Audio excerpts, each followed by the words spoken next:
السلام علیکم ناظرین، بعض دفعہ ایسا ہوتا ہے کہ آپ کی زندگی میں بہت زیادہ آزمائش آ جاتی ہے جن پر قابو پانا ناممکن محسوس ہوتا ہے۔ ایسے لمحات جو آپ کو ہر چیز پر سوالیہ نشان بنا دیتے ہیں، لیکن کچھ لوگوں کے لیے یہ ٹیسٹ ان کو توڑنے کے لیے نہیں ہوتے، بلکہ اس کا مقصد ان کو بہتر کرنا، بلند کرنا اور ان کو کسی بڑی چیز کے لیے تیار کرنا ہوتا ہے۔ یہ وہ چنے ہوئے لوگ ہوتے ہیں جو نہ صرف سخت ترین امتحان کا سامنا کرتے ہیں، بلکہ ان میں سے ایسے بھی لوگ ہوتے ہیں جو مضبوط ایمان کے ساتھ اٹھ کھڑے ہوتے ہیں۔ اس سے پہلے کہ ہم ان 6 امتحانوں میں پڑھیں، میں آپ کو ایک بات یاد دلانا چاہتی ہوں۔ اگر آپ اسے دیکھ رہے ہیں، ان آزمائش کا سامنا کر رہے ہیں، تو یہ حادثاتی طور پر نہیں، شاید آپ ابھی کسی امتحان سے گزر رہے ہیں، اور ہو سکتا ہے کہ آپ ان منتخب افراد میں سے ایک ہو۔ میں آپ کو آخری تک دیکھنے کی ترتیب دیتی ہوں، کیونکہ ہو سکتا ہے کہ اس ویڈیو کے ذریعے آپ کو کوئی وجہ، نشانی یا پیغام مل جائے جس کا مطلب صرف آپ کے لیے ہو۔ تو آئیے پہلے ٹیسٹ سے شروع کرتے ہیں۔ نمبر 1، نقصان اور اہل حیدگی۔ سب سے گہرے اور مشکل ترین آزمائش میں سے ایک آزمائش ہے جو منتخب لوگوں کو برداشت کرنا پڑتا ہے، وہ ہے آپ کے بہت قریب یا کسی عزیز کا کھو جانا۔ یہ نقصان پیارے، صحت، دولت، یہاں تک کہ ایک پیارے خواب کی صورت میں بھی ہو سکتا ہے۔ ایک لمحے کے لیے تصور کریں، کسی عزیز دوست، خاندان رکن یا زندگی بھر کے خواب کو کھونا۔ ایسا لگتا ہے جیسے آپ کے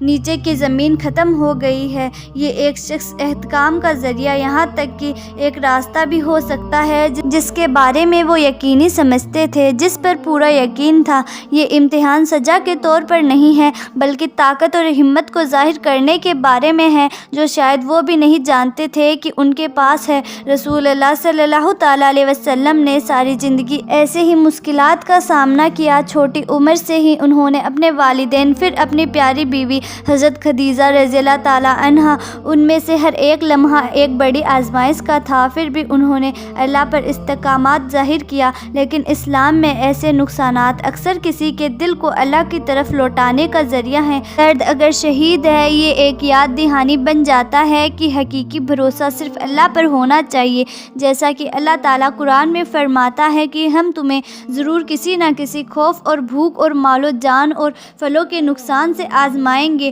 لیکن صبر کرنے والوں کو خوشخبری سنا دو۔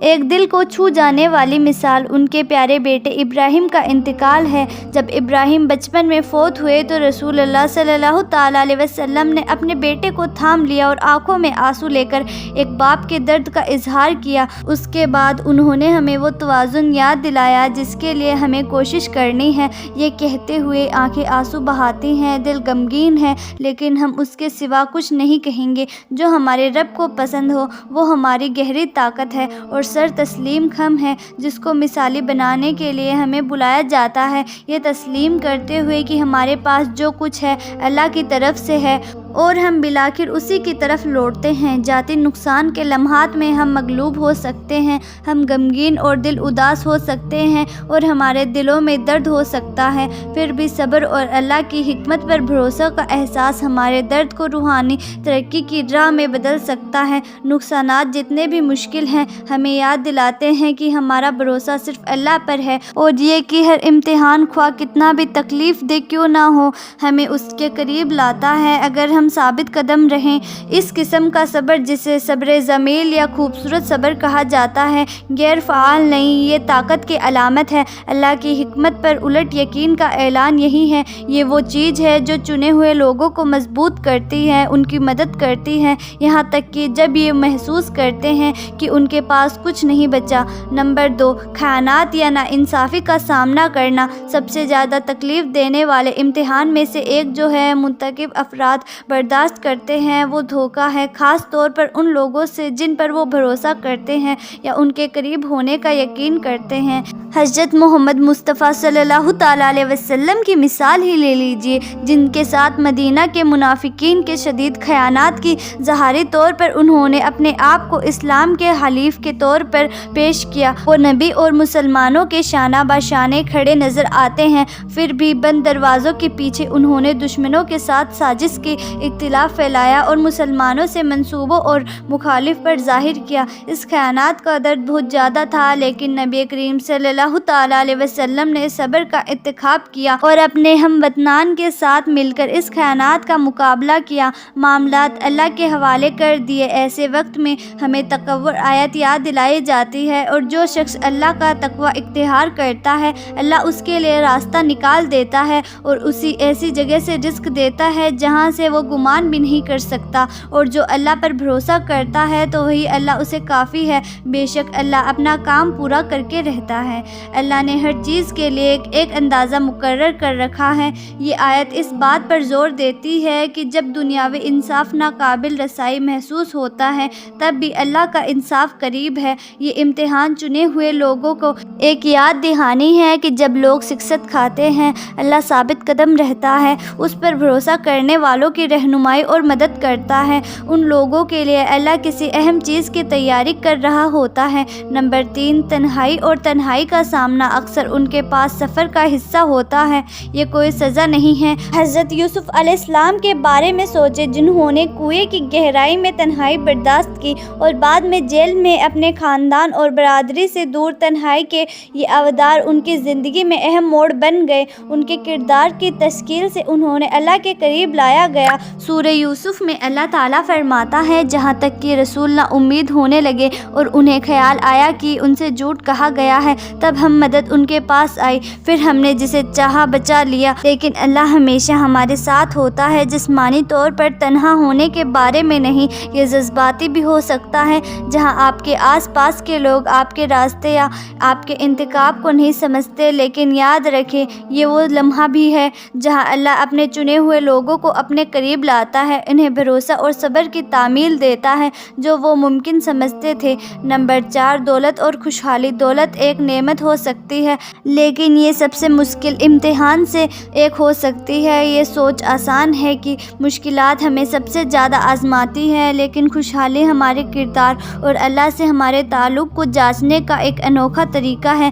جب دولت میں اضافہ ہوتا ہے، ذمہ داریاں بڑھ جاتی ہیں، زندگی میں نظم ضبط ختم ہو جاتا ہے اور بے ترتیب بڑھ جاتی ہے۔ یہاں چیلنج یہ ہے کہ کیا آپ آسانی کے وقت میں اللہ کو اتنا ہی یاد کرتے ہیں جتنا کہ مشکل میں؟ کیا آپ شکر اور عاجزی والا دل رکھ سکتے ہیں یہاں تک کہ دنیا آپ کو اپنے مقصد کو بھول جانے پر مجبور کر دے؟ اس کی ایک مثال قارون کی کہانی ہے، جو حضرت موسیٰ علیہ السلام کے دور میں اپنی بے پناہ دولت کی وجہ سے مشہور تھا۔ قارون کو اس کے تصور سے بھی زیادہ نوازا گیا، لیکن شکر گزاری کے بجائے تکبر کو اپنے اوپر غالب آنے دیا۔ اس نے اعلانیہ طور پر یہ دعا کیا کہ اس کی دولت صرف اور صرف اس کے اپنے علم اور کوشش کی وجہ سے ہے۔ یہ بھول گیا کہ یہ اللہ ہی تھا جس نے اسے خوش قسمتی عطا کی۔ اس تکبر نے اسے اپنی احتساب سے اندھا کر دیا۔ بالآخر اس کی دولت ہی اس کے زوال کا باعث بن گئی۔ آج کی دنیا میں ہم عیش و عشرت اور کامیابی کی مسلسل تصویر سے گھرے ہوئے ہیں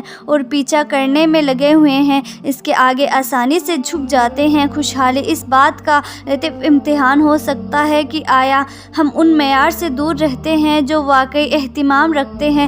یاد رکھیں، حقیقی خوشحالی کی پیمائش دولت سے نہیں ہوتی، بلکہ اس بات سے ہوتی ہے کہ ہم اسے کس طرح استعمال کرتے ہیں۔ سخاوت، شکر گزاری اور اللہ کے قریب ہو کر پورے دل کے ساتھ کرنا ہے۔ نمبر 5، تاخیر کے دوران مستقیم ایمان کا چیلنج۔ کبھی کبھی سب سے مشکل امتحان میں سے ایک امتحان انتظار کرنا ہے، جب ہم نے دعا کی ہے، سخت محنت کی ہے اور سب کچھ کیا جو ہمارے اختیار میں ہے، پھر نتیجے میں نہ ختم ہونے والا انتظار، یہاں تک کہ اس پر مایوس ہو جانا۔ مایوس ہونا آسان ہے، یہ امتحان اللہ کے منصوبوں پر یقین اور برقرار رکھنے کے بارے میں ہے۔ جب ہماری ٹائم لائن کے مطابق زندگی کھلتی نہیں ہے، ایسے لمحات میں نظر انداز ہونے کا احساس عام ہے۔ ہمیں لگتا ہے اللہ ہمیں نظر انداز کر رہا ہے، اللہ ہماری دعاؤں کا جواب نہیں دے رہا۔ حضرت یوسف علیہ السلام پر غور کریں، جنہوں نے اپنی بے گناہی کے باوجود برسوں قید کی مشکلات اور پریشانیاں برداشت کی۔ اس طویل انتظار کے دوران یوسف علیہ السلام کے اپنے ایمان کو کبھی ڈگمگانے نہیں دیا۔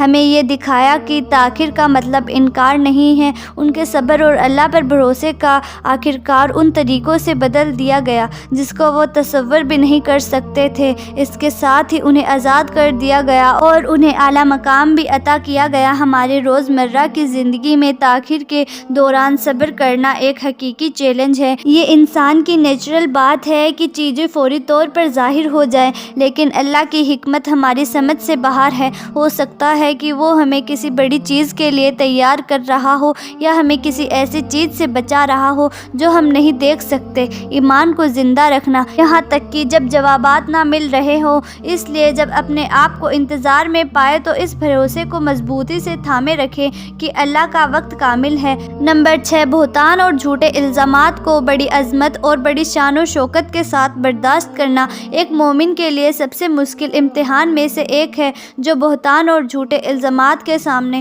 مقرر اور ثابت قدم رہتا ہے۔ یہ ایک ایسا امتحان تھا جس کا سامنا ہمارے پیارے نبی رسول اللہ صلی اللہ تعالیٰ علیہ وسلم کو اپنی زندگی میں خود بھی کرنا پڑا۔ اس کی ایک مصروف مثال حضرت عائشہ رضی اللہ تعالیٰ عنہا، نبی کریم صلی اللہ تعالیٰ علیہ وسلم کی زازائے محترمہ عائشہ رضی اللہ تعالیٰ عنہا پر بہتان لگانے کا واقعہ ہے۔ ان کی معروف تقوی اور پیغام سے قربت کے باوجود ان کے بارے میں افواہ پھیلائی گئی، جنہیں انہیں پیغمبر اور پوری امت کو شدید تکلیف دی۔ یہ امتحان محض ایک ذاتی مشکل نہیں تھا، بلکہ پوری امت مسلمہ کے لیے ایک آزمائش تھی۔ ان کے ایمان، احتیاط اور اللہ پر بھروسے کا امتحان تھا۔ جواب میں عائشہ رضی اللہ تعالیٰ عنہا بے بنیادی ذمات کے باوجود صبر اور نماز میں اللہ کی طرف متوجہ ہوئی۔ آخرکار اللہ نے قرآن میں ان کی بے گناہی کو ظاہر کیا، یہ ظاہر کرتے ہوئے کہا کہ حق ہمیشہ غالب رہتا ہے۔ ہماری اپنی زندگیوں میں ہمیں غلط فہمیوں کا سامنا کرنا پڑ سکتا ہے،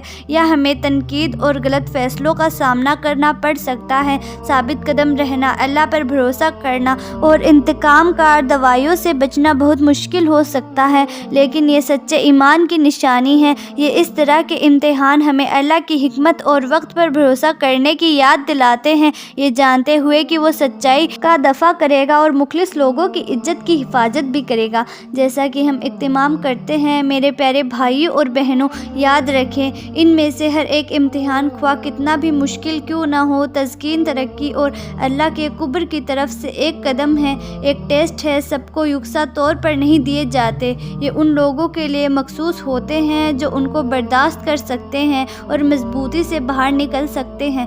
رسول اللہ صلی اللہ تعالیٰ علیہ وسلم نے فرمایا کہ سب سے بڑا اجر بڑی آزمائش کے ساتھ ملتا ہے، یعنی جتنی بڑی آزمائش اتنا بڑا اجر۔ اللہ تعالیٰ جب کسی قوم سے یا کسی بندے سے محبت کرتا ہے تو ان کا امتحان لیتا ہے، جو اسے قبول کرتا ہے اس کی رضامندی کو جیت لیتا ہے، لیکن جس سے ناراض ہوتا ہے پھر اس کا غضب ہوتا ہے۔ یہ ایک حدیث ہے، ایک طاقت یاد دہانی کے طور پر کام کرتی ہے کہ آزمائش سجائے نہیں بلکہ در حقیقت اللہ کی دیکھ بھال کی نشانیاں ہوتی ہیں اور ہمیں اس کے قریب لانے کا ایک طریقہ ہے۔ اس پر غور کریں، ہر مشکل، تنہائی کا ہر لمحہ، ہر نقصان اور خیانات ہماری روحوں کو سنوارنے، ہمارے ایمان کے مضبوط ہونے اور آخرت میں ہمارے ہمت اجر کو محفوظ بنانے کا موقع ہے۔ ان آزمائش کے ذریعے اللہ ہمیں ڈھالتا ہے، ہمارے کردار کی تشکیل کرتا ہے اور ہماری روحوں کو مضبوط کرتا ہے۔ اگر آپ ان میں سے کسی ایک بھی آزمائش کے شکار ہیں تو جان لیں کہ آپ اکیلے نہیں ہیں۔